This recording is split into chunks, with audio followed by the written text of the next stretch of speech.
have 6 minutes. Oh, yeah. 7 minutes. Yeah.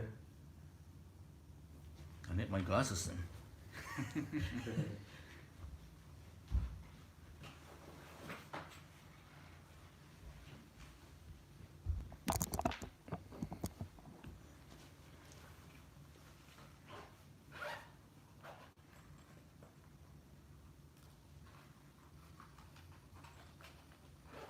My ass starting to give up.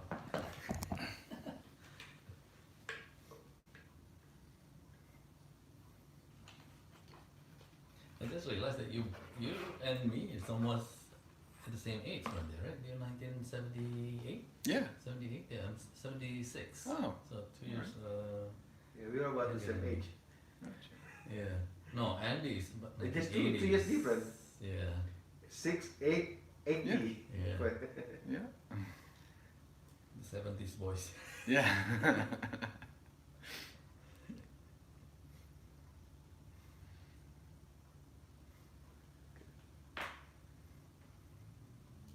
So you did photography before becoming a mom? Yeah, it was a bit. I started it as a business. Oh, yeah?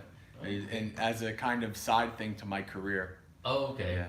So Okay. it is something that I would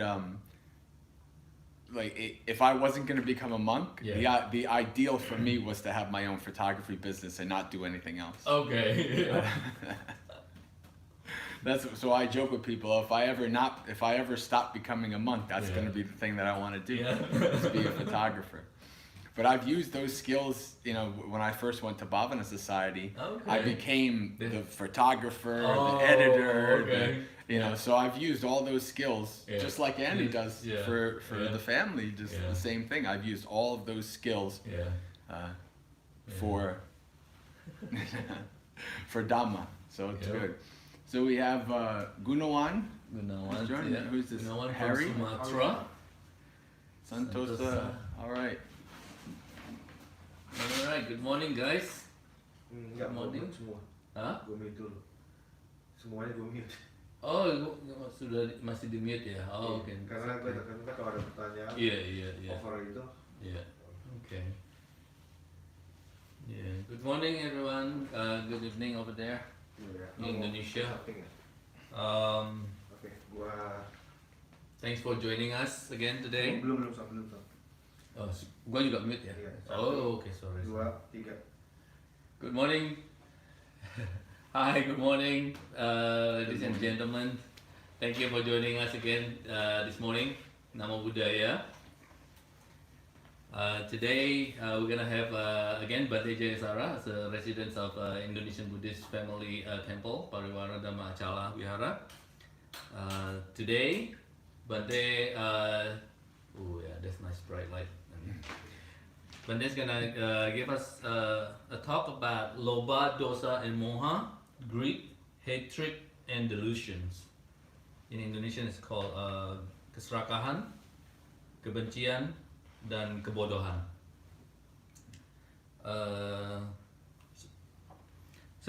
Jadi hari ini kita puja bakti akan kami mulai dengan namakara, kemudian dilanjutkan dengan permohonan Pancasila dan Tisarana kepada Yang Mulia Bante.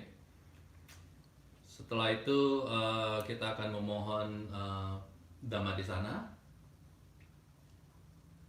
Kurang lebih 45 menit sampai 60 menit untuk Dhammadesana akan kita lanjutkan dengan tanya jawab. Dan akan kami batasi tanya jawab ini kita akan tutup sampai kurang lebih pukul 11 karena di New York kita mesti menyiapkan dana makan siang buat Yang Mulia Bante. Baik, buat Bapak Ibu, rekan-rekan sedama sekalian, bagi yang ingin berdana untuk Wihara Pariwara Dhamma Achala, nanti kami akan tunjukkan slide. Oh, sebelumnya, baik, saya akan memberikan sedikit latar belakang bagi teman-teman Bapak Ibu yang baru kali ini bergabung dengan kami. sedikit informasi dan latar belakang keluarga Buddhis Indonesia New York dan Wihara Pariwara Dhammacala. KBI New York ini terbentuk pada tahun 2004 sebagai salah satu organisasi Buddhis Indonesia yang pertama kali di New York, dan organisasi yang tidak terafiliasi dengan organisasi manapun. Puja Bakti selama dibentuknya KBI New York ini dilakukan secara berpindah-pindah dari rumah umat satu ke rumah yang lain, dan juga kami diberi kesempatan untuk menggunakan Dhammasala di salah satu wihara Thai di daerah Amherst, New York sini. Pada tanggal 1 April tahun 2014, KBI New York secara resmi tercatat sebagai organisasi religius di State of New York, dan pada tanggal 24 Mei tahun 2018 tercatat sebagai organisasi non-profit oleh federal.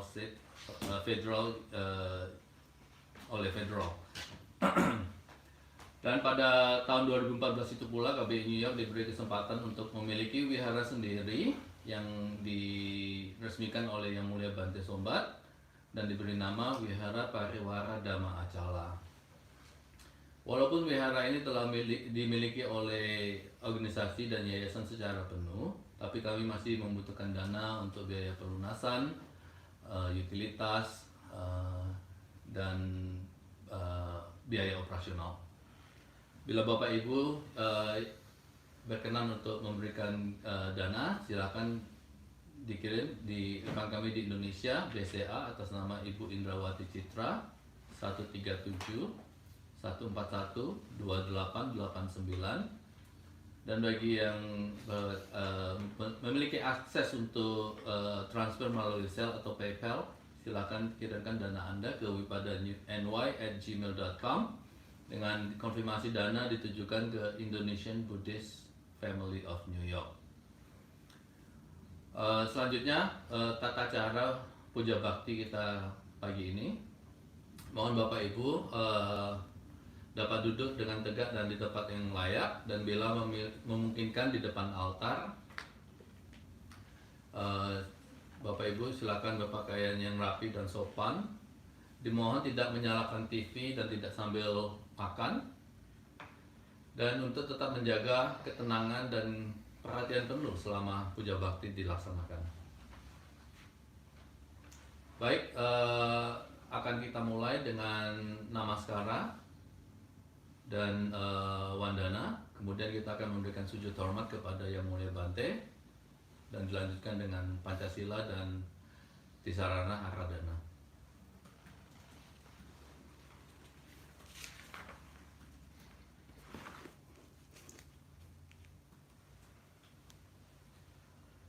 Arahang sama sambuddho bhagava Buddhang Bhagawantang Abhiwademi.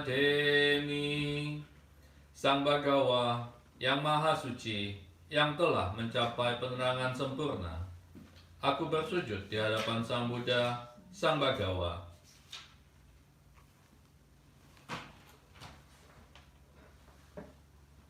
Swakato Bhagawata Dhammo Dhammang namasami. Dhamma telah sempurna dibabarkan oleh Sang Bhagawa. Aku bersujud di hadapan Dhamma.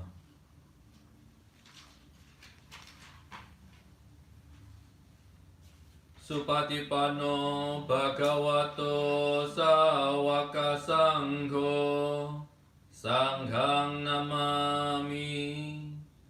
Sangha siswa Sang Bhagawa telah bertindak sempurna. Aku bersujud di hadapan Sangha.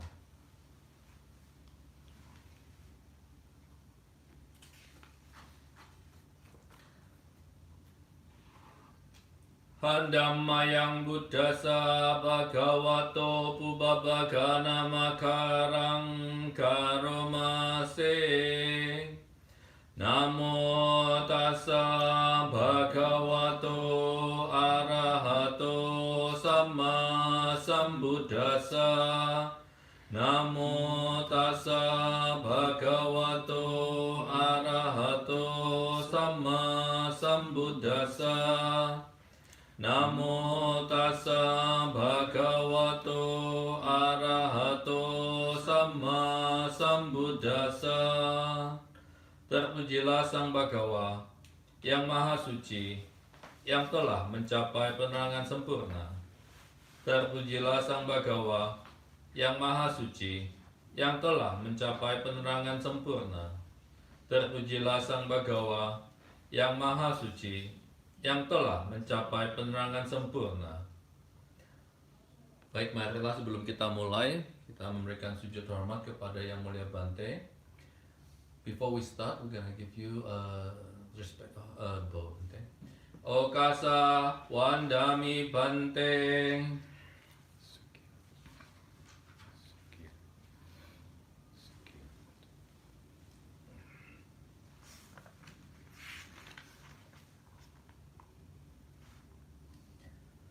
Alright, we're gonna start with reciting Pancasila Aradhana. Okasa ahang bante tisaranena sating Pancasila dhammang yacami anugahang katwa silang deta me bante. Dutiyampi okasa ahang bante tisaranena sating Pancasila dhammang yacami anugahang katwa silang deta me bante. Tatiyampi okasa ahang bante tisaranena sating Pancasila dhammang yacami anugahang katwa silang deta me bante. Yamahang vadami tang vadeta. Amma bante. Namo tassa bhagavato arahato samma sambuddhassa. Namo tassa bhagavato arahato sama sambuddhassa. Namo tassa bhagavato arahato sama sambuddhassa. Namo tassa bhagavato arahato sama sambuddhassa. Buddhang saranang gacchami. Buddhang saranang gacchami. Dhammang saranang gacchami. Dhammang saranang gacchami. Sanghang saranang gacchami. Sanghang saranang gacchami. Dutiyampi buddhang saranang gacchami. Dutiyampi buddhang saranang gacchami. Dutiyampi dhammang saranang gacchami. Dutiyampi dhammang saranang gacchami. Dutiyampi sanghang saranang gacchami. Dutiyampi sanghang saranang gacchami. Tatiyampi buddhang saranang gacchami. Tatiyampi buddhang saranang gacchami. Tatiyampi dhammang saranang gacchami. Tatiyampi dhammang saranang gacchami. Tatiyampi sanghang saranang gacchami. Tatiyampi sanghang saranang gacchami. Tisarana-gamanang sampurnang. Amma bante. Panatipata veramani sikkhapadang samadhiyami. Panatipata veramani sikkhapadang samadhiyami. Atinna dana veramani sikkhapadang samadhiyami. Atina dana veramani sikkhapadang samadhiyami. Kamesu miccācara veramani sikkhapadang samadhiyami. Kamesu miccācara veramani sikkhapadang samadhiyami. Musavada veramani sikkhapadang samadhiyami. มุสาวาทาเวรมณีสิกขาปดังสมาธิยามิ Sura Meria Majjapamaddattana Veramani Sikapadang Samadhiyami. สุราเมรยามัจจปมาดัฏฐานาเวรมณีสิกขาปดังสมาธิยามิ Tisiranena Sadding Panchasilang Dhammang Samadhiyatva Sadhukang Surakkitang Katva Appamadena Sampadettabang. อามาพันเต Silena Sukating Yanti Silena Bhoga Sampada Silena Nibbuting Yanti Tasma Silang Visodaye. อามาพันเตสาธุสาธุสาธุ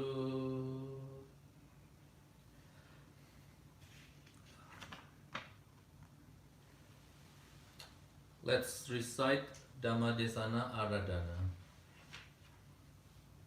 Brahma Chalokadipati Sahampati Katanjalian Diwarang Ayachata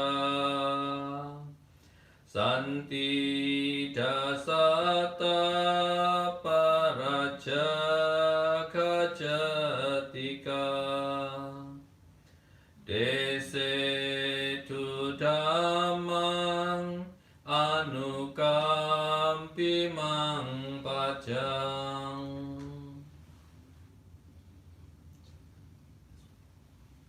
So, good evening or morning, friends, wherever you're at. I decided to talk about a very, very important topic today. As a matter of fact, it might just be the most important topic in Buddhism.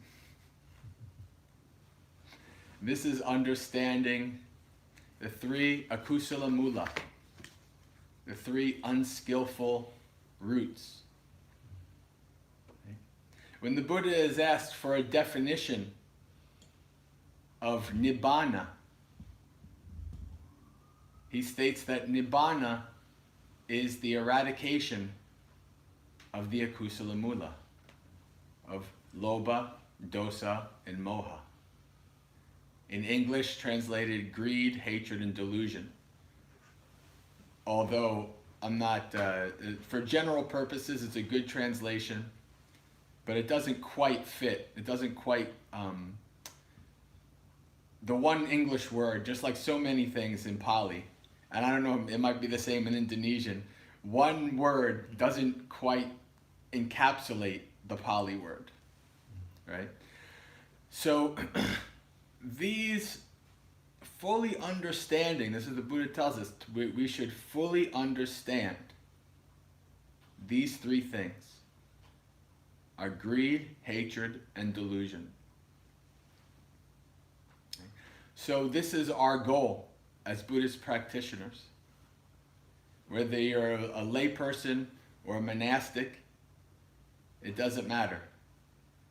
Right? The whole goal of following the Noble Eightfold Path is for the full understanding of our greed, hatred, and delusion.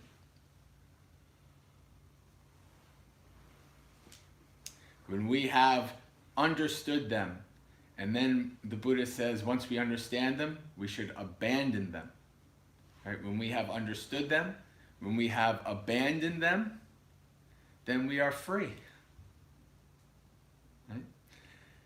And so this sounds like it could be a very high level thing, like, oh, only, this is only for, monks who are sotipannas, who are hanging out in the woods or the jungle somewhere, right? But no, this is not the case. Because in fact, you could see how the Buddha's gradual practice, right, the Noble Eightfold Path, is centered around the abandoning of these three things. So let's briefly go over them individually. lobha, otherwise translated as greed, covetousness. Lobha is that we experience pleasant things. We experience things that we like. And we want more of it. We want to hold on to it. Right? We want to keep, it's like, when you come up to an apple tree or a mango or whatever, you have a whole thing, all the fruits, and you're still trying to get more fruit and put more fruit in, right? You're just trying to hold it. Then you're trying to hold so many fruits that the fruits keep falling down. But you keep trying to grab more fruits. Right? That's our lobha. Right? That we always have these pleasant experiences that we want more of. Right? This is our unskillful desire, right? Akusala mula, for greed, for covetousness. We want more and more and more and more. And if we don't have it, then we're chasing after it.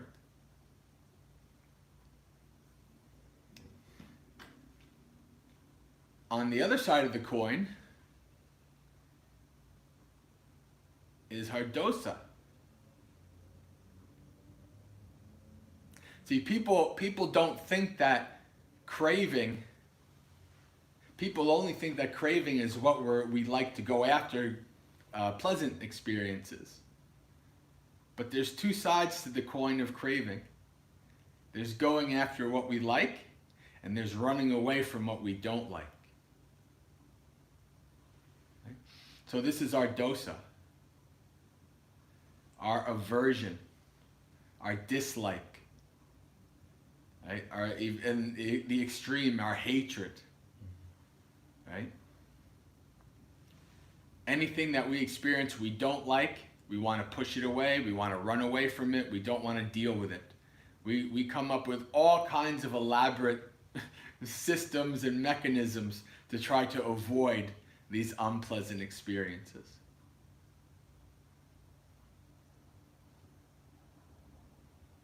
And indeed, you can see that this is what the Buddha called our anusayas. Anusaya is an underlying habitual tendency. There's a wonderful sutta, one of the most practical suttas. It's called Salla Sutta. It's the simile of the arrow. Okay? And in it, the Buddha explains that when we have a pleasant experience, our natural tendency, our habit, is to chase after that experience, to want more of it. Right?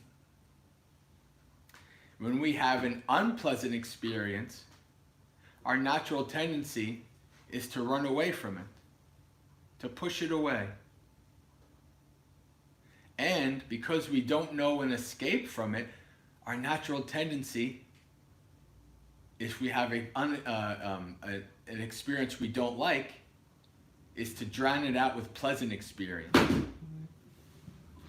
People who are suffering, who are having really bad experiences, what they might use? They might use alcohol, drugs, food. In my case, I was almost 400 pounds years ago. There's lots of food issues, right? We all have our ways to escape things that we like, that we will try to avoid by going after unskillful things to try to avoid dealing with unpleasant things. Somebody yells at you, or so you have a bad day at work, and then you just want to watch TV or go to the bar and get a drink, right? Or eat some donuts, eat some pleasant food or something like that, right? That's our natural tendency. That's what we understand, right? We understand that we don't know an escape from these unpleasant things other than to go after, to chase what we consider to be pleasant things.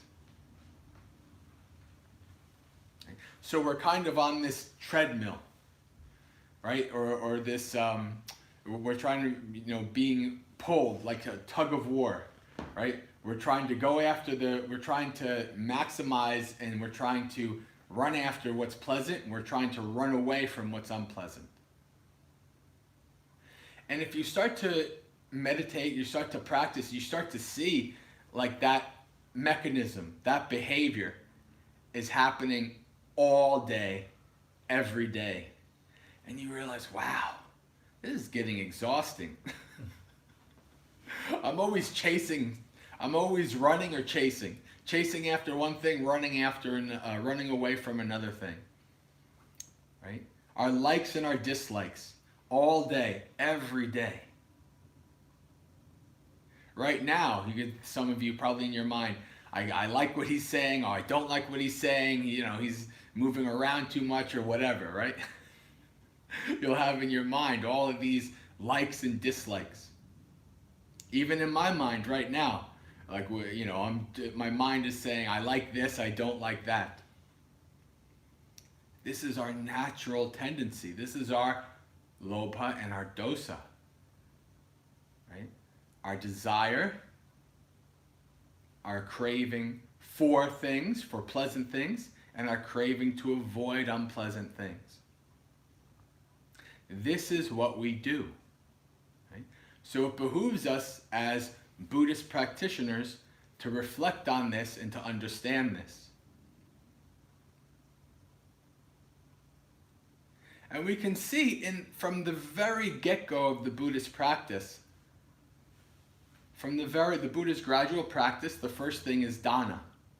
Right? From the very get-go, the Buddha is having us practice going against our unskillful, unwholesome roots. Practicing giving, right? Without any expectations, without anything in return. That's letting go, right? That's going against our craving. Right? Like I've heard so many stories, and I've even seen it a little bit myself, of how the people, in Buddhist countries, they will give so many good things to the monks. This is why in some countries, a lot of the monks look even bigger than me. Because they always have all kinds of good food and all kinds of things, right? And so the lay people give all the best stuff to the monks, right? And, after many years of practice, it's probably no problem. But in the beginning, maybe when they're younger, maybe the younger kids, and they see, but we're kind of hungry. And we need food. Why are my parents giving all these foods to the monks, right? That's our mind. That's our natural tendency. Right? We want to keep the best. And if we can give a little bit, then we'll give a little bit of the extras, right? Our natural tendency is for that greed. Right? So right from the beginning, lobha, this is going against our attachment, our desire for more. Right? When we practice our sila, we're practicing sense restraint. We're practicing not just going out, we see somebody that we find attractive, so we go after them, right? We see food that we find attractive. We see whatever we find attractive, so we don't think about the consequences, we just go after it. And what does that do? That causes all kinds of harm, all kinds of unskillful behavior. Right? So when we practice developing our sila, again, we're practicing less and less greed, less and less attachment. Right? This is a very pleasant experience, but if I indulge in it too much, it's not skillful. Right? It's not beneficial to myself or others. So I'm going to indulge in it less. Right? I'm going to try to act more skillful.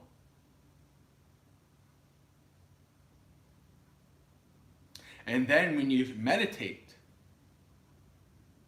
then you really can start to see how the mind works. You'll start to see how the mind is chasing after what it likes and running away from what it doesn't like. And you'll even start to see how when you run away from what you don't like, that actually hurts you as well. Now, granted, I mean, if, you know, if you're trying to run away from, you know, being killed or something like that, that might be a different story. But there are so many experiences in life that are unpleasant, right? That our natural tendency is to run away from. We don't like it. Like, for instance, like dealing with the sickness or the death of a loved one. Right? We really try to avoid that. But actually, the wisdom and the insight that can be developed by really engaging with that experience, really trying to understand that experience, is a wonderful boon, a wonderful boost to a Buddhist practitioner, right? To face the things that we don't like. That's very important. Right? And that's a skill. That's something that we have to develop, right? Because our natural tendency is to run away from the things we don't like. Our natural tendency is that we don't want to have anything to do with it. And in the modern world, we set up much of our world in such a way that we don't have to deal with it.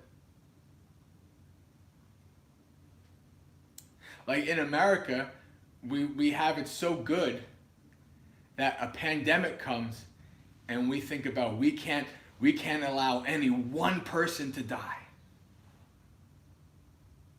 Right? And that's a noble goal, but it can also be a very unskillful thing, because we have to understand that it is our nature to get sick and to die. We cannot stop that. We cannot make it so that it is not that case. Right? So to really reflect on those things, right? To understand, I have this body, and because I have this body, I'm going to have pain. Right? That doesn't mean that you shouldn't try to alleviate it or to try to, you know, make sure that your body's healthy. But you don't need to have a mindset of, oh, I don't like pain. I don't like this. I don't like that person. That person's annoying. I don't like it. I don't like doing any of this stuff. I don't like this, right? That mindset, that dosa, is actually unskillful. It doesn't lead to your benefit or to the benefit of others, right? But it takes a lot of courage to bravely face reality, right? This is why the Buddha has us do practices. If you ever practice Satipatthana, the 4 foundations of mindfulness, part of that is Kaya Nupassana, understanding the body, understanding that the body gets sick, understanding that the body will die, these kind of things. We're doing those reflections, right? Actually is a very beneficial thing. We run away from it. I don't know how it is in Indonesia, but in America, if there's an open coffin at the person's funeral, we have to make sure that the person's all looking pretty or looking very nice. They're very dapper in a suit and all these kind of things, right? And I remember being at a funeral. I've been in many funerals in my life. Being at a funeral and somebody saying, "Oh wow, they look better now than they did 2 weeks ago." Right? This corpse looks so nice. The Buddha says this is a puppet. This body, this corpse is just a puppet, right? Like a puppeteer. So going against our natural tendency to run away from things is important. That's part of meditating. Because when we especially in the beginning, when you sit down to meditate, your mind's not going to like it. You haven't seen the benefit of it yet. It's going to come up with all kinds of excuses. But you have to, is this the earth witnessing? Oh no, that's not the earth witnessing. But you see the Buddha's rupas that have the earth witnessing posture, where the Buddha is touching the ground, right? That's like a symbol of determination. Like, I will not leave this spot, let my body rot, right? And let the earth be my witness. That's a symbol of determination, and that's an important skill to have as a Buddhist practitioner, right? That he goes, this is not going to be pleasant, but I know the Buddha says, and other people who have practiced it say, monks and nuns and people I know say this is a very beneficial practice. So even though my mind is really against it right now, I'm going to try it, right? I'm going to practice it. Very skillful, very beneficial thing, right? To go against what we don't like. Right? One of my favorite monks of all time, Ajahn Chah, Ajahn Brahm's teacher, he used to, what we call in America, troll his students, right? He used to poke at them so that they can see their defilements. Like make them do all things that would get them angry and agitated, and then they could say, oh, I see. Right? So that's something that you do to yourself, right? You understand, oh, okay, this is how my mind works. Right? And that wisdom is power. That knowledge is power. Because then you understand, in this situation, this is how my mind works. And in the past, I've done this and this and this, and that's hurt people, and it's been very unskillful, and it's made me suffer. Why do I do this? Let me try to do something different. Let me try to do something better. Right? And when we understand that, that's when we go against our moha. Moha is the third one, delusion. Not to be confused with ignorance, avidya, two separate Pali words. Ignorance is not understanding the Four Noble Truths, not seeing things as they are. Because of our ignorance, we see things in a diluted way. It's like trying to see, you see normally with your eyes, but then you put on some kind of glasses and it's really, really hazy and fuzzy and you can't really see clearly, right? That's delusion. Because of our ignorance, because we don't understand the reality of things, the Four Noble Truths, we don't see things in the right way. And because we don't see things in the right way, we don't act in the right way. We don't act skillfully. And the Dhammapada, the Buddha says that the wise ones know what is beneficial as beneficial, right? Unskillful people think that what is unbeneficial is beneficial, right? That's because we're deluded. We just don't know. Now, where the monastery where I was born as a monk, Bhavana Society, is in the mountains of West Virginia. And one of the similes that I would always use is, like, you could, look out and see the mountains, the whole mountain range that we're on. And I would say delusion is like this.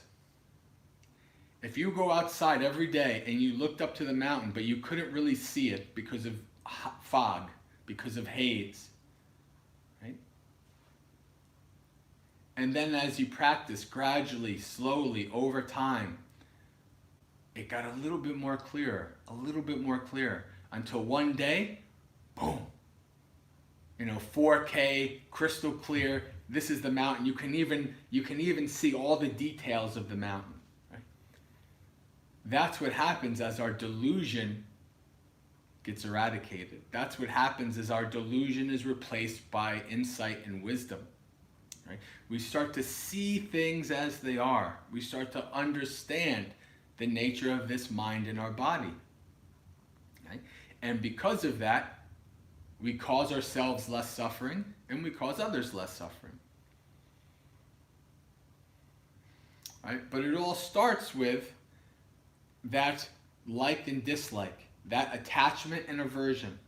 Right? We have to see that. We have to understand that. We have to know that. Right?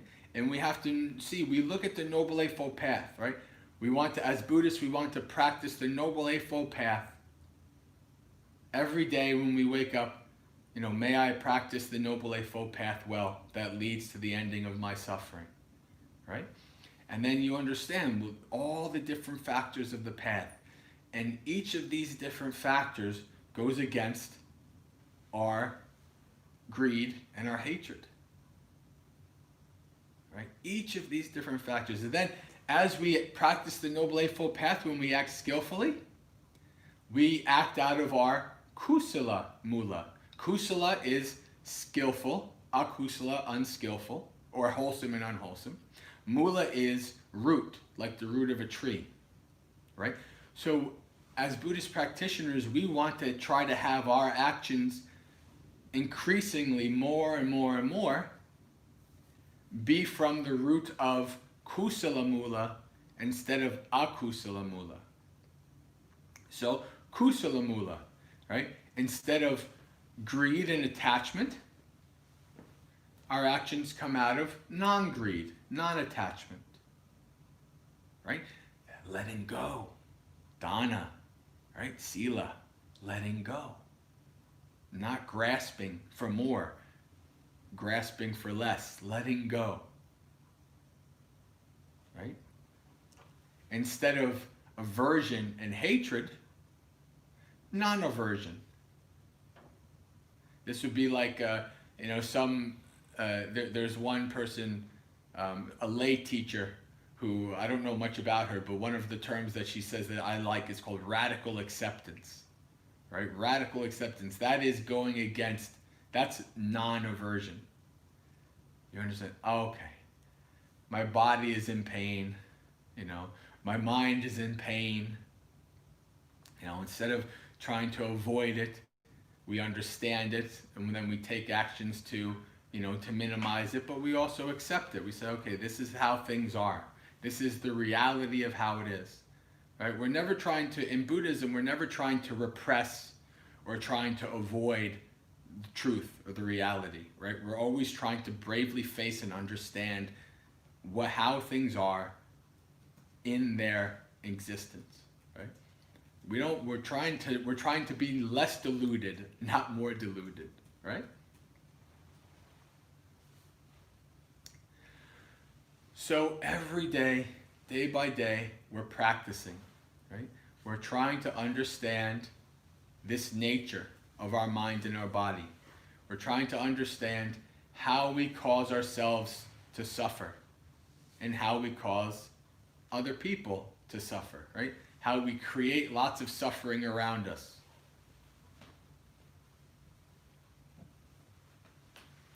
And again, it's simple, really. There's nothing special or fancy you need to do. You just need to follow the Noble Eightfold Path. Fully understanding, fully practicing the Noble Eightfold Path, right?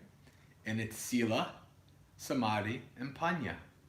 You're practicing dana. You're practicing sila. You're practicing meditation, right? You're avoiding the unskillful. You're practicing doing skillful things. And you're meditating to cleanse your mind, right? As you're doing that, your delusion is less. You understand more and you act less unskillful. You act more out of kusala mula. You act more out of wisdom. Instead of delusion, non-delusion. Right?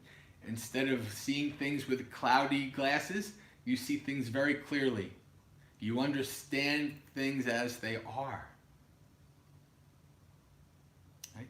And this leads to much contentment, happiness, less suffering.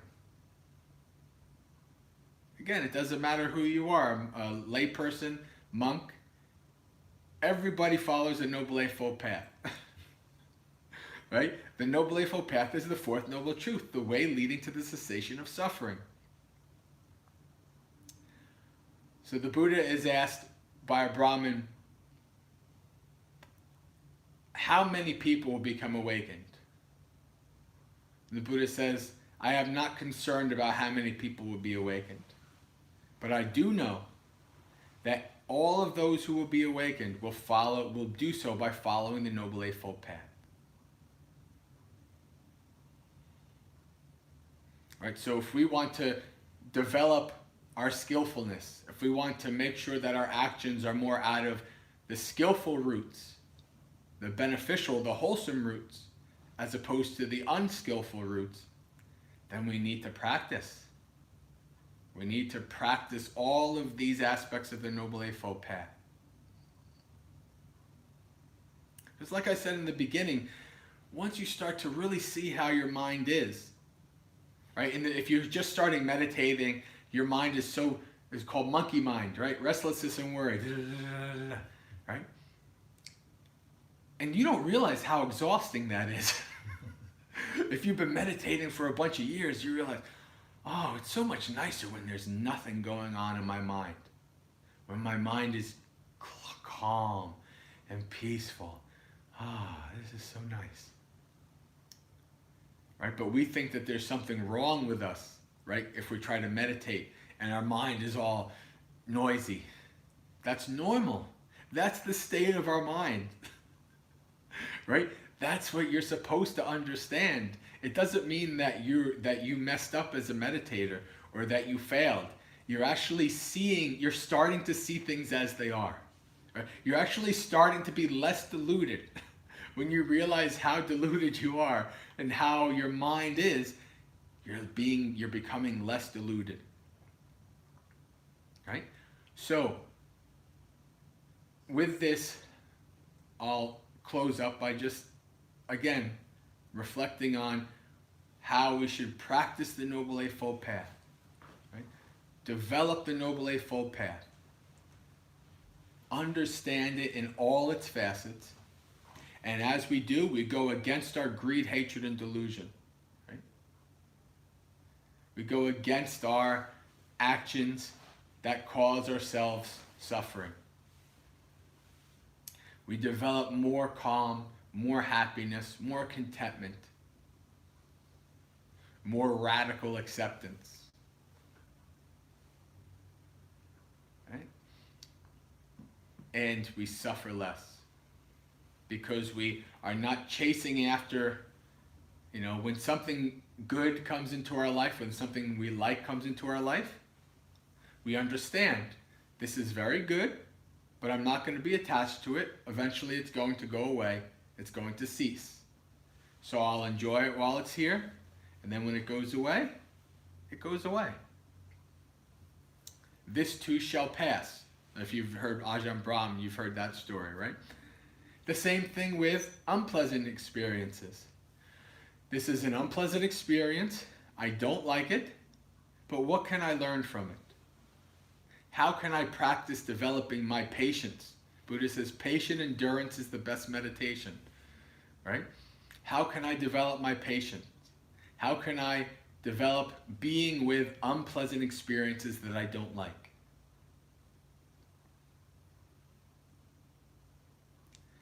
And you understand this. You practice this over and over and over again, and you investigate it, you know it, and then you abandon the unskillful. And with that comes peace and freedom. Okay, friends, I think that's all I have to say for today, and we can move to the Q&A. Thank you, Bante. Sadhu, sadhu, sadhu. Baik Bapak Ibu, bagi yang ingin bertanya secara langsung, if you want to ask directly to Venerable Bante Jayasara, you can raise your hand on the feature on the right bottom of your screen.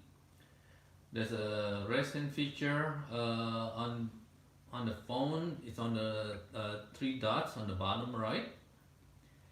Or if you're in the computer, there's a participant folder. You can click on that, and on the bottom right hand as well, you'll see a raise hand feature. So far, I have Miss Harita from California for questions. Silakan di-unmute.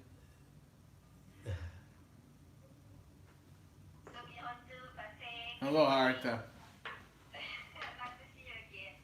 Bante, I have two questions actually, but I would ask you first this question regarding meditation. So, I'm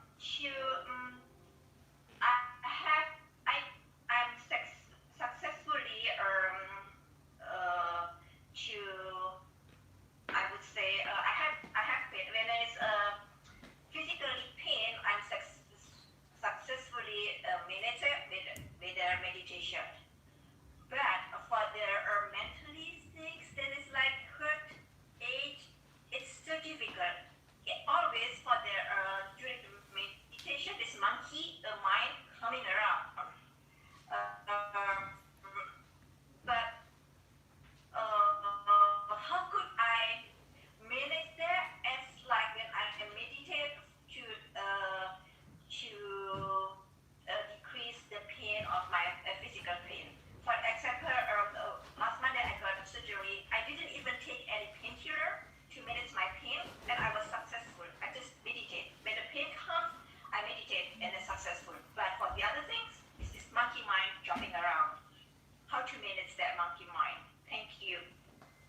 So I just wanted to clarify, are you talking about dealing with the mental pain or the things that are happening in your mind when in relation to your physical pain? I didn't get that one aspect. If you can maybe clarify that. I'm sorry. I think meditation is wonderful for me in terms to manage the physical pain. But for mental pain, which is I'm still not dealing with, I'm still hurt for many years ago, but I'm not successful to deal with my heart that's so hurt. How could it happen? One side I'm successful dealing with the physical pain. The other things with the mental pain, it's so difficult to manage. Okay. So I understand now. Thank you. Yeah. So this is a hard one because, you know, in many ways, if you have severe physical pain, right, you can meditate on it, but you also might need to go to a doctor for it, right? You also might need to have some kind of, operation or something to physically, to fix your body, right? So when we talk about like dealing with pain, we're making sure that we're not saying like, okay, no matter what my body's happening, I'm just gonna deal with it, right? You do need to, take care of your body and things like that, and it's the same thing with your mind, right? One of the things that's important, like if you have something like trauma from when you were a kid, or from trauma from bad experiences that happened to you, meditation is not always just the answer. Sometimes you might need to like talk to a therapist or something like that. You might need to engage with somebody that can help you with working through your the mental pain that you have from things that happened in the past. That being said, right, the Buddhist tells us what? All actions stem from the mind, right? Everything comes from our mind. And so including our suffering. Right? So when we have experiences that have a very strong impact on our mind, right? The loss of a loved one, the separation in a relationship, anything like that. Right, that leaves kind of like mental scars, right? That leaves mental, parts of our mind that are very sensitive, right? Like you just got hurt, like somebody hurt your skin, and then even for a couple of days, it still kind of hurts to touch, right? And so it's the same thing with our mind, that as we're meditating, especially as we're meditating, right? All of the things that we try to avoid or that we repress start to come up.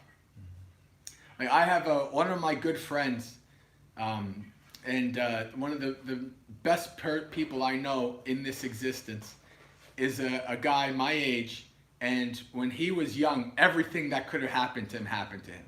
Like all the bad stuff that can happen to kids happened to this guy.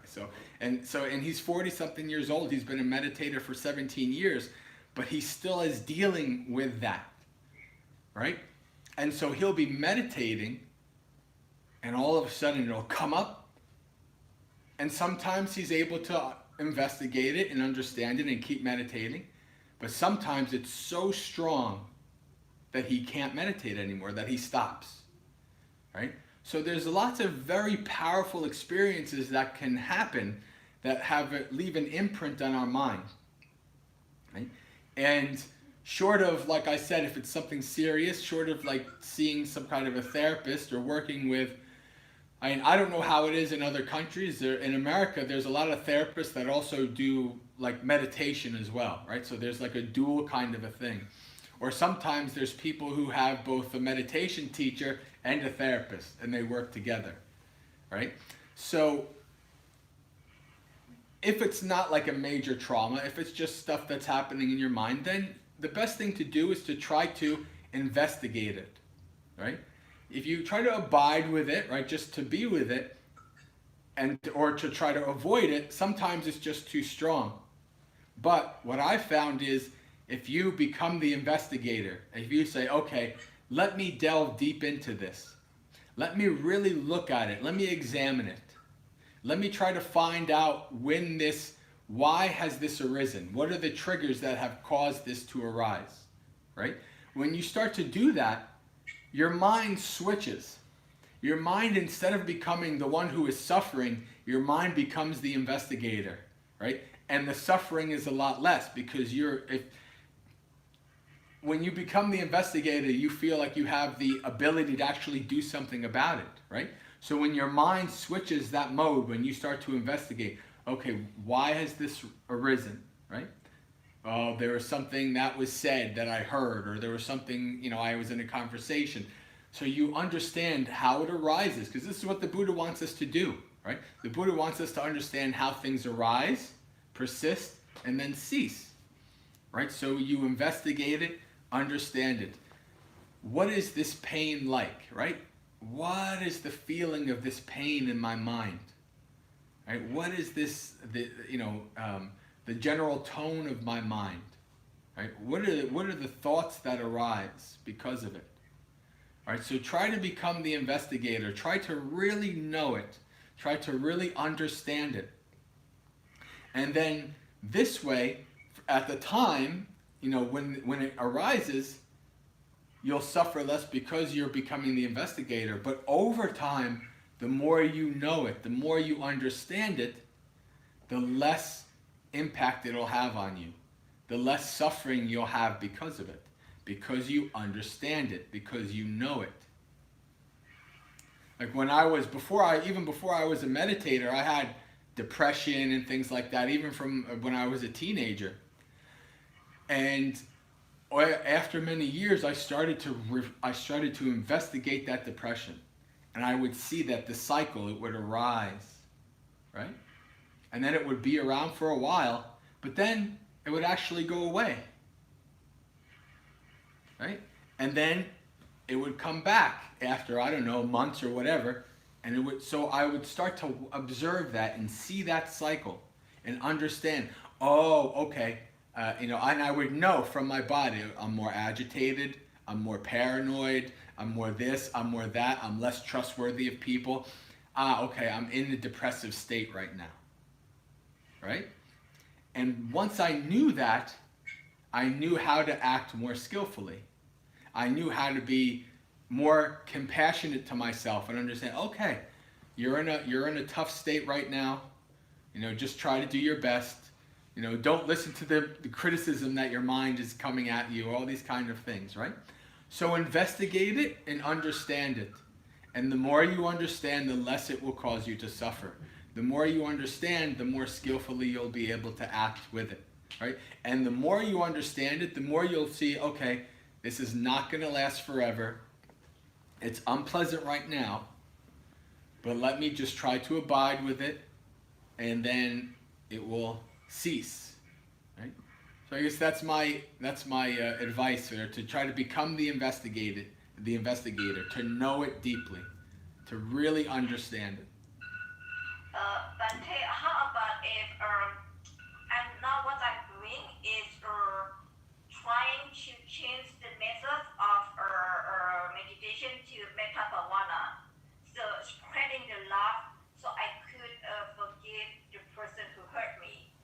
But so far I'm not yet successful because that in the middle of metta bhavana is coming with this monkey mind. Mm-hmm. Well, yeah, it's very, very hard. If somebody's hurt you, it's very, very hard to have metta for them. But believe me, I know firsthand. It's very, very hard because your mind is always reminding you, this person did this person did that. Your mind is saying, this is what should happen to this person, right? The mind wants justice. The mind wants that this person should hurt, right? Or pay for what they did. That's the mind, right? So that you can understand that. You can say, oh, okay. Right? This is what my mind is saying this, right? So you understand that, you reflect on that this is what is happening, right? You're not trying to avoid it. You're not trying to repress it. You're not trying to even deny that it happened, right? Yes, this person hurt me. Definitely, right? This person was unskillful, right? and I've set my boundaries so that this person can't hurt me again. I've done skillful things so that I can move forward, but I'm still not there yet, and that's okay. That's where actually having metta for yourself and karuna for yourself is important, right? Because your mind is going to have, even for many years, many years, even as a meditator, your mind is still going to have that feeling about the person who hurt you, right? But in the end, one of the good reflections is like, this person hurt you a long time ago. This person's not even in your life anymore. This is all in the past. But in the present now, I'm still suffering. In the present now, my mind is in pain. How can I begin to let go of that? Right? And in that case, the metta is for you at that point. The metta is not really for the other person. The metta is for you. So that you can let go. So that you can be at peace. Right? So this is a good thing to practice lots of metta for yourself. Right? And the more metta you have for yourself, actually, the more forgiving you'll be of others. Right? You won't have to worry about, oh, my mind is thinking this bad thing, I should practice metta. Right? My preceptor Bhante Ji says, when somebody's coming at you with a baseball bat, you can't practice metta. Right? So metta is not, metta is a very specific practice, right? So sometimes it's not appropriate. Sometimes it's not really the best tool to be used at that situation, right? But sometimes it's just about flipping. It's like, so I'm going to have practice metta for myself, right? Because my mind is still suffering. My mind is still, being impacted, even all these years later. And I want to be able to let go and to be at peace. So let me practice lots of metta and karuna for myself. Okay? Thank you, Dante. Thank you. That is so ironical because I'm dealing with so many in my job, previous job. I'm dealing with a mental sick people, which is I'm really successful. I'm really patient, but with myself, it's so difficult. That is a whole other talk. I worked in child protective services, and one of the worst things was to try to maintain and to keep yourself healthy while you were helping other people. Right? That's a whole. You have to do that if you really want to be able to help other people. You have to be able to help yourself first. You have to be able to keep yourself very, you have to be able to maintain yourself, right? To maintain your happiness and your contentment so that you have the energy and the ability to help others.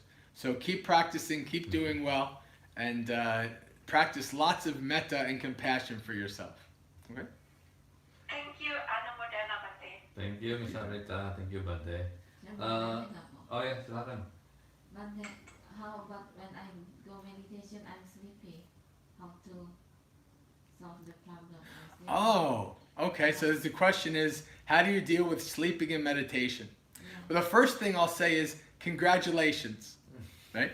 Because actually, for most people, if they've been meditating, just how long have you been meditating? No, I just little bit I'm sleepy. Okay. But what I'm saying is, so for most people, when they try to meditate, and especially in the beginning, they're not sleepy because their mind is like this.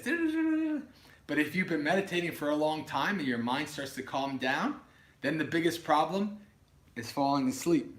That's my biggest problem when I meditate, falling asleep, right? So the Buddha actually gives lots of different advice for this, right? There's a funny sutta where, you know Mahamoggallana, right? The Buddha's right-hand man or left-hand man, right? Mahamoggallana, before he becomes awakened and he's meditating and he's sleeping like this. If you're in a monastery, you watch people meditate, like when I've been in retreats, like this, slowly, like this, slowly, like that. Right? So it's a very common problem to fall asleep. Okay? So one of the things that you can do is When you meditate, what do you normally do? Follow your breath? What- Follow my breath. Follow your breath. Okay. So one of the things you can do, instead of just for a little bit, don't follow your breath, bring your awareness to your body. Right? So switch your object of meditation. Right? Because what's happening is your mind has become bored, your mind has become lulled by following your breath. Right? So you can just for a little bit switch your object of meditation. Bring your awareness to your body. Or you can stand up, do some standing meditation or walking meditation. Right? So try, what you don't want to do is, feels kind of nice. And so I'm just, I must be getting into jhanas. I must be getting into some really deep meditation. This is feeling really good, really good. And then you just go off into oblivion and you fall asleep, right? So you practice understanding that and seeing that before it happens. So you say, okay, I'm falling asleep, I'm being tired. Let me adjust my posture, right? That's another thing like I'll do. Because what happens is as you get tired, your posture will fall, right? So if you adjust your posture, you come back to a good posture, then that gives you a little bit of an awake feeling, at least for a little bit, right? And so you can also do all kinds of things. The Buddha gives advice like rubbing your eyes, right? Even like putting water on your face, all kinds of different things that the Buddha gives advice to kind of stay awake. And then the Buddha gives the last thing is if none of that works, then maybe you need to take a nap. So it's very important that you make sure you're getting the amount of sleep that you need a night, right? So that's actually number one.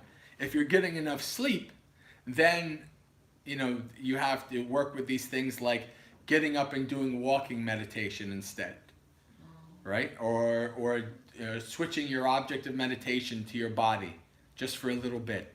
How Right. to switch to the body, I don't really understand. So when you so you can, instead of following your breath, whatever feeling arises in your body, like maybe your legs are falling asleep, or maybe so whatever feeling arises in a sensation in your body, put your focus on that instead.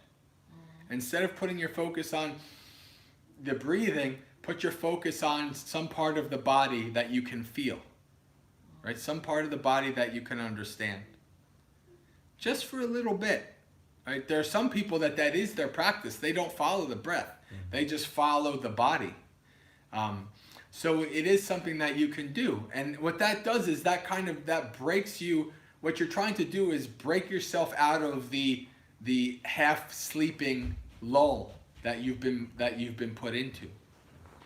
Right? You're just trying to break that so that you don't fall asleep. Right? So you switch your object of meditation. Or you do walking meditation. Do you do walking meditation? No. I highly suggest you do walking meditation. That's a very good skill. The Buddha wants us actually to practice both walking, sitting, lying down. How to practice that? What's that? How to practice walking meditation? I can teach you how to do, after this, I'll teach you how to do some walking meditation. Yeah? And so for those of you online, if you go to Google or YouTube and you put in Bhante Jayasara or Bhikkhu Jayasara walking meditation, you can find videos and things like that. But walking meditation is something I could give. Actually, maybe one of my talks in the future, I'll do a talk on walking meditation because it's so important and it's so wonderful, especially for me. As somebody who has asthma and all kinds of things, I have always had trouble sitting, but I love walking meditation. So walking meditation is a good thing to practice. So that's about what I can give you. So try to switch your object of meditation.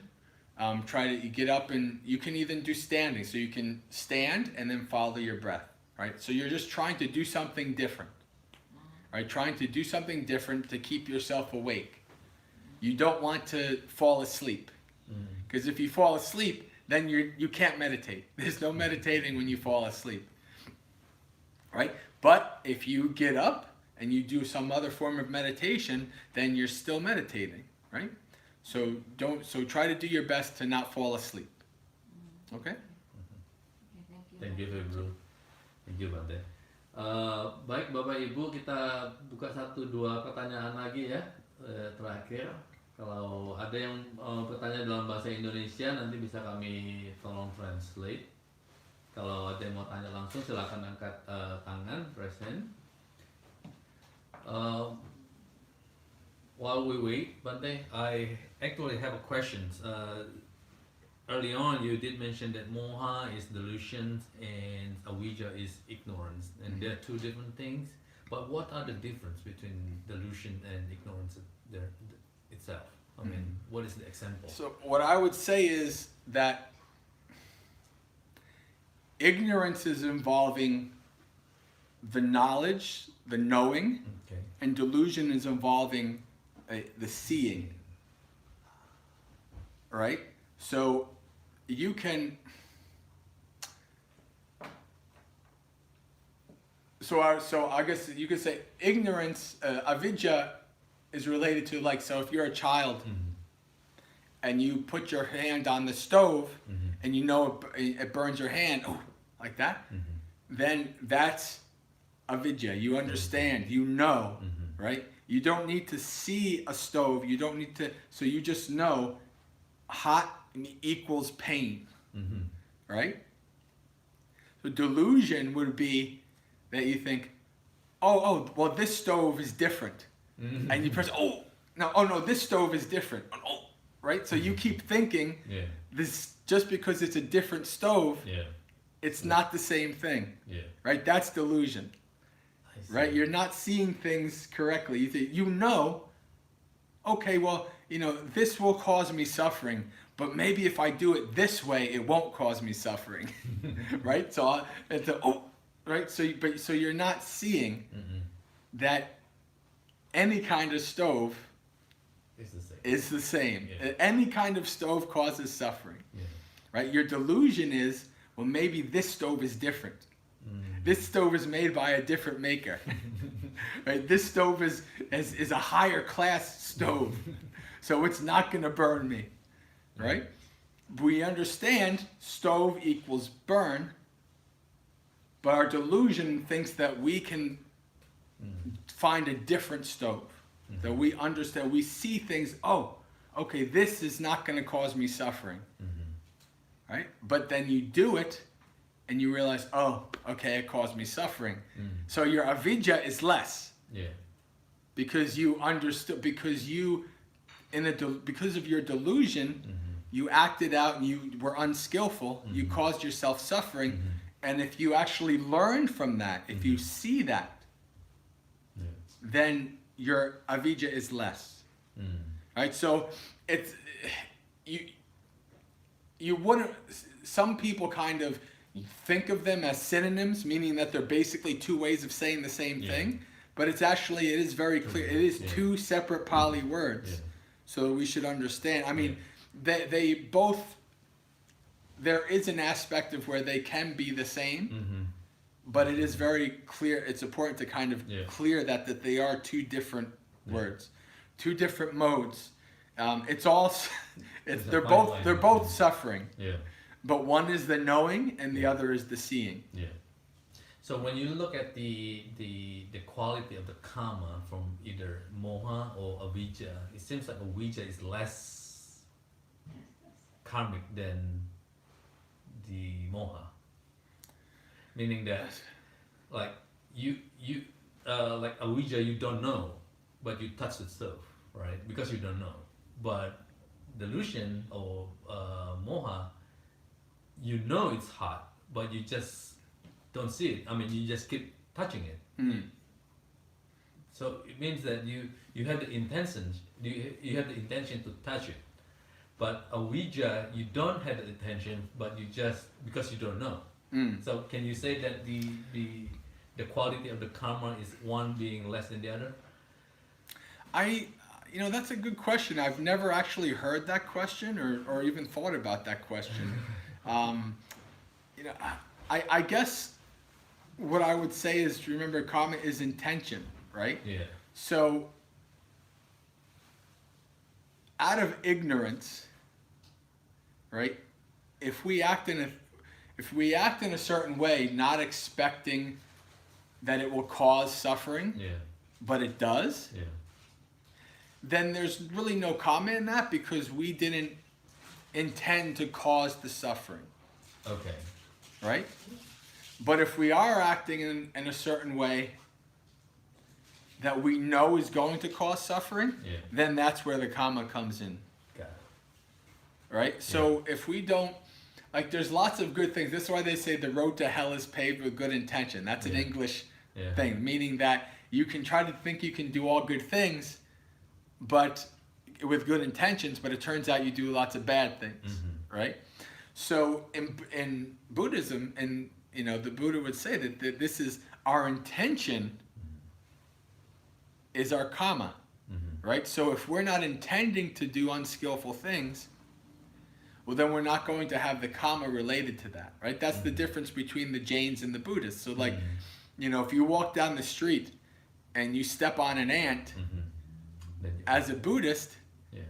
if you didn't intend to step on that ant, then that's not karma. As a Jain, Yeah. if you step on that ant, then that's your karma, right? So it's very different that we should understand. It's about our intention, right? But, this is why it's important to develop our insight and our wisdom, right? Because the more we develop our insight, the more our intentions are aligned with what is skillful, right? Because we see things as they are. We understand this is skillful, right? And so the more good karma that we produce, right? It's because of our delusion that we are creating, in our ignorance, that we are creating bad karma because we're acting in ways we are intending to do these things, right? But it is about intention. So it's a very important thing in relation. When you think about avidya and dosa, moha, you should think about intention, right? If my intentions, now the Buddha does say that we want to try to minimize unskillfulness. So even like the simile of the mirror with Rahula, we reflect on, before we do something, while we're doing it, and after. Is this beneficial to myself and others or not? So we're still, as Buddhists, we still should take into account our actions, even if it's not our intention to cause harm. We should still take into account that it caused harm. And that's actually part of wisdom, right? We can act in certain ways and we don't know that they cause harm, right? So, but we have to understand, investigating our actions, we understand this caused harm. Yeah. So now I know, and if I knowingly do this again, then that's my karma, right? So we want to avoid, our intention should always try to be, at minimum, that we want to do what is skillful, not do what is unskillful.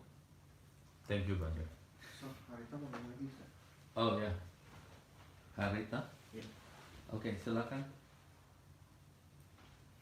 One last questions, and then we're gonna close. Okay, thank you, Bante. This is so important for me because I would say I'm attached to my ritual schedule.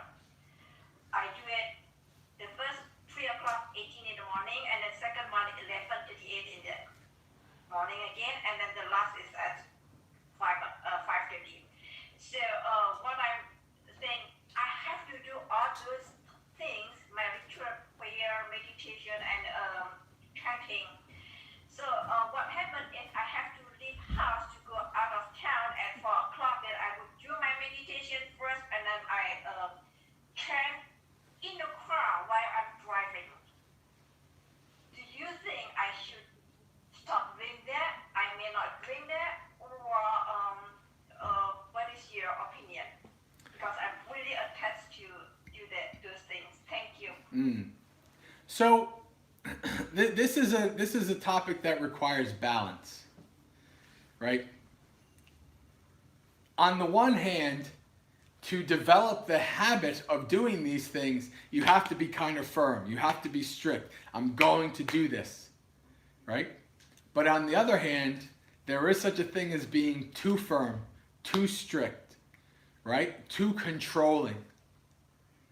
Right? So we have to, it seems to me that you've already passed the stage where it's become a habit. You do it every day. Right? But now, every once in a while, if you need to say, I'm not going to do this today, it's okay. Right? Because you know you're going to go back to it the next day. Right? You know, okay, today, you know, this is the problem with our habits. Especially when we're building it, right? We're going so good, and then something happens in the day, and our day is totally different, right? And our habits get thrown out, and we feel bad, and we say, "Oh, I'm really bad at this. I should have, you know, I missed out doing all my things," right? And that's okay. We should understand. One day, no problem, right? Tomorrow, I'm going to start again. So what I would say is, in terms of chanting in the car, ideally the best thing to do for any kind of the chanting and the doing the suttas would be if you are in a nice, calm, quiet place, stable place that's not driving, that's not moving, right? So that you can have a calm, peaceful mind while doing it. That's the ideal. I don't necessarily see anything bad or wrong with doing it while you're driving, so long as you're doing it safe. As long as you're you know, driving safe and you're listening to it, right, and maybe chanting along, and you understand, that's fine. But ideally, if you can, you know, try to, maybe you need to wake up, you know, today I'm gonna have to be here. Maybe I'll wake up an extra 10 minutes early, or something like that, right?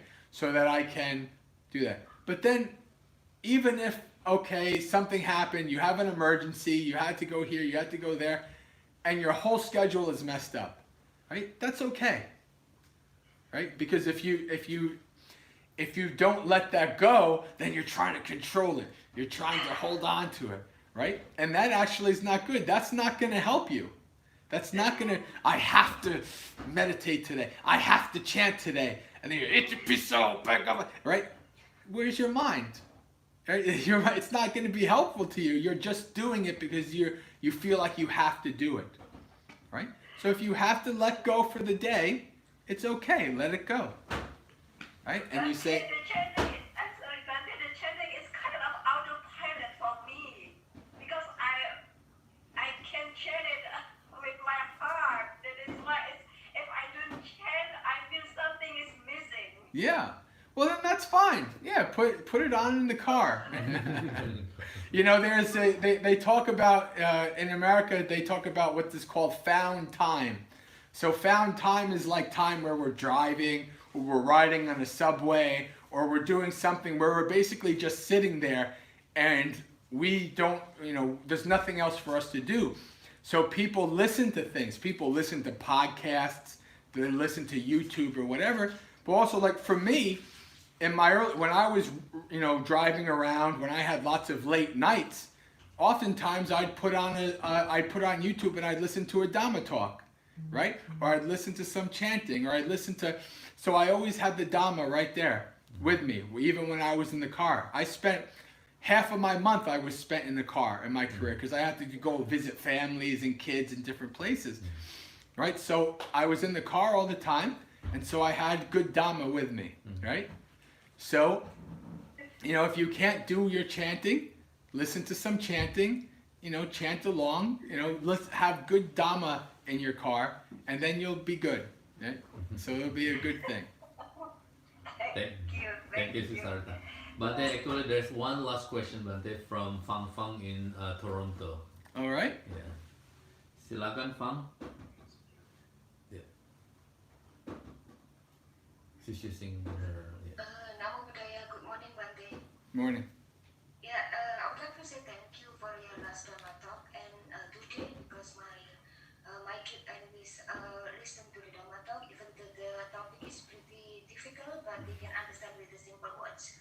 And my question is, you mentioned about the meditation until you feel calm and peaceful in the mind. Mm-hmm. And what is the next step to one-pointness or ekagata? Okay. So this is one of the things that is very interesting. We think that we have to try to attain jhana, or we have to attain this, right? But actually, it's the reverse, right? We don't try to reach out and attain ekaggata, like one-pointedness of mind. So she's gone deep here. She's going into some deep meditation, right? We're trying to make our mind be that way. But actually, we have to set the groundwork for it to arise, right? It comes on its own. Right? So when we set the groundwork, we're practicing our mindfulness of breathing, right? We're working with the 5 hindrances. We understand that my mind is full of greed, full of hatred, right? Full of doubt. We're working with these things. And as the mind becomes more tranquil, more peaceful, right? You keep following your breath. Keep following your breath. And eventually that leads you to those deep states of samadhi, right? Deep states of like jhanas and things like that. There's nothing you have to do, right? This is something that actually arises on its own, right? The first time that I almost got into jhana years and years ago as a layperson, I was at my desk at work and I was just meditating, and whoa, right? I wasn't trying. I had a whole day of work ahead of me. I wasn't like, I'm going to just bliss out in jhana all day. No. But this happened because I set the groundwork for it, right? I was doing what I needed to do for it to arise, right? So you keep practicing, right? Every time you meditate, you just keep following your breath, right? And then if you get into, like you get to see the nimitta, right? Or the sign of concentration, then the next step is to not be excited about it, because that was my problem. You get excited, ooh, the nimitta, and then it goes away. It's like you're trying to find a rare species in the jungle, and you see it and you get excited, and it gets excited and it runs away, right? So until you get to that point, all you need to do is you keep following the breath. Keep following the breath.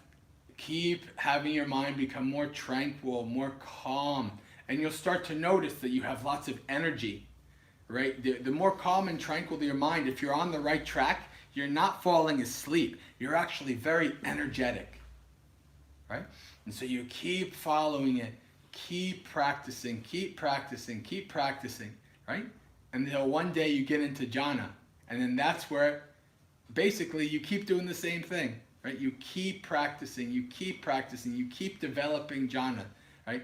And so it's too deep of a thing to go into this question right here, but for now, just keep following your breath. Just keep developing that calm, tranquil mind, that mind that keeps focusing on the object. And then, as you get deeper into it, then that's where I would suggest, like, you can look at like a book like Bhante Ji, my preceptor. He wrote a book, Beyond Mindfulness in Plain English, which is about these kind of states, right? Ajahn Brahm wrote a book, Mindfulness, Stillness, and Beyond, right? You can learn from these teachers about these deeper states. But for now, just keep following the breath. That's all you need to do. Keep developing tranquility of mind. Keep developing samatha. That's what samatha is, a tranquility of mind. So keep developing that, and then as you get deeper and deeper, then it's time to learn about those deeper states from the masters. Okay. Thank you, Fang. Thank you, Bhante. Thank you for the good talk today. And thank you for joining us this morning. And we're gonna do the same puja again next week, with Bhante Jayasara, with different topic perhaps, and Bhante will announce that topic sometimes in midweek.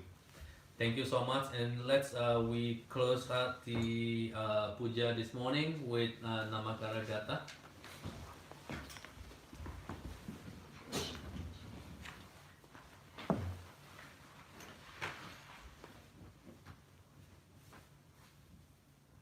Arahang Sama Sambuddho Bhagawa Buddhang Bhagavantang Abhivademi Sang Bhagawa Yang Maha Suci yang telah mencapai penerangan sempurna, aku bersujud di hadapan Sang Buddha, Sang Bagawa.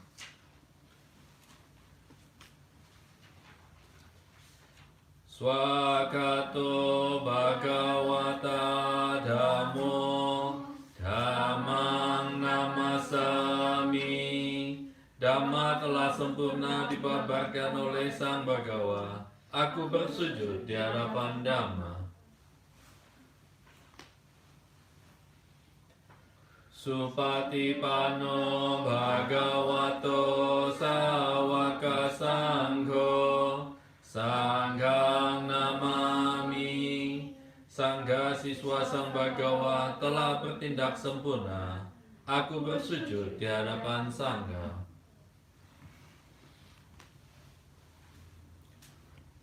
Marilah kita memberikan hormat kepada Yang Mulia Bante. Okasa Wandami Bante.